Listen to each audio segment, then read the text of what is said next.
Alright, welcome back to WMMA Now with your host Chuck Stevenson, coming at you with a fight review. So we're going all the way to Singapore for one championship into the Matrix. We're going to the flyweight division. Now, one championship calls this their strawweight division, but it's at 125 pounds, so for me it's flyweight.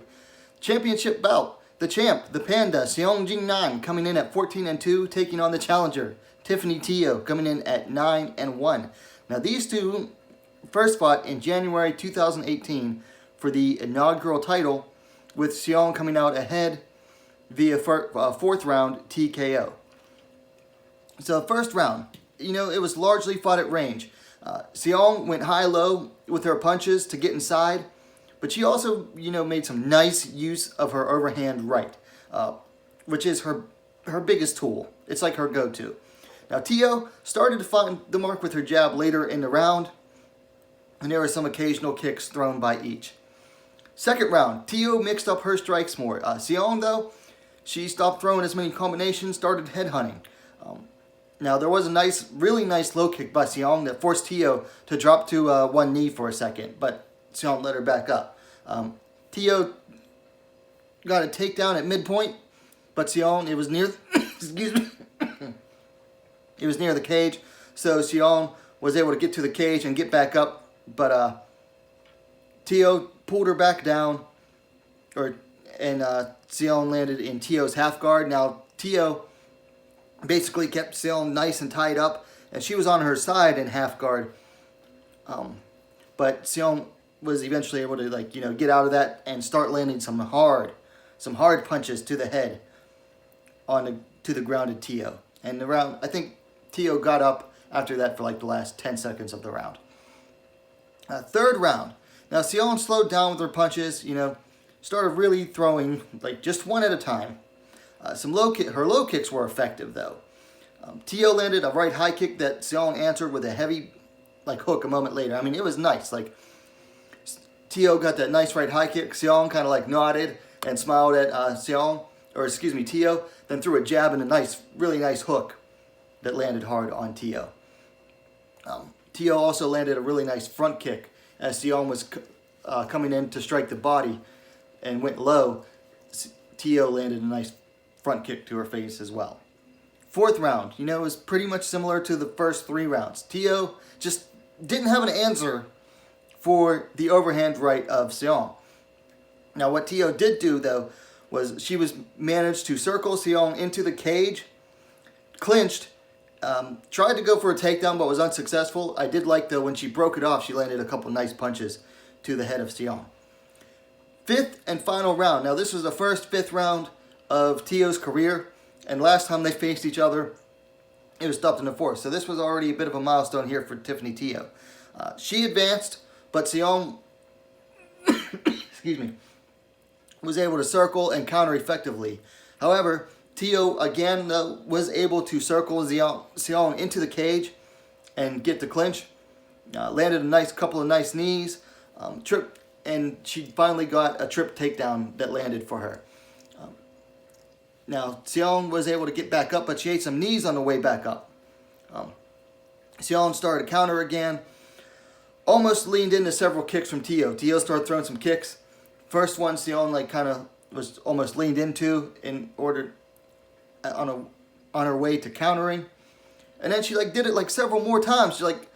Teo would start throw kicks up to the body or towards the head, and Xiong just kind of leaned into them. I think she was taunting Teo at that point, and it was within the last 30 seconds, and then they started swinging in the last 10 seconds until the bell went to the judges, and Xiong Jingnan won via unanimous decision, retaining her title.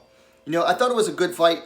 It definitely wasn't as one-sided as the first fight. The first fight was just, 3.5 rounds, basically, of Xiong Jingnan just teeing off on Tiffany Teo's face. Now, she landed a lot on Teo's face again, but Xiong left with a nice mouse under her eye this time as well.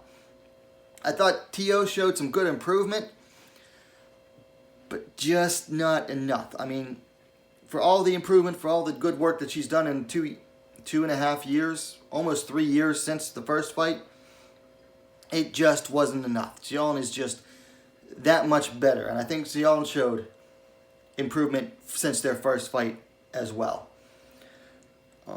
Now, on first time I viewed this fight, I thought it was a lot closer than what I thought it was when I watched it the second time. Second time, I was like, oh, Xiong's pretty much just blowing her out of the water. On the first viewing, I thought Teo was landing the jab a lot more effectively. So, you know, when you rewatch fights, sometimes you really can see why judges might think a certain way one time, and then you're watching it a second time, and you start to understand, oh, man, I would have scored that a lot closer than it really was.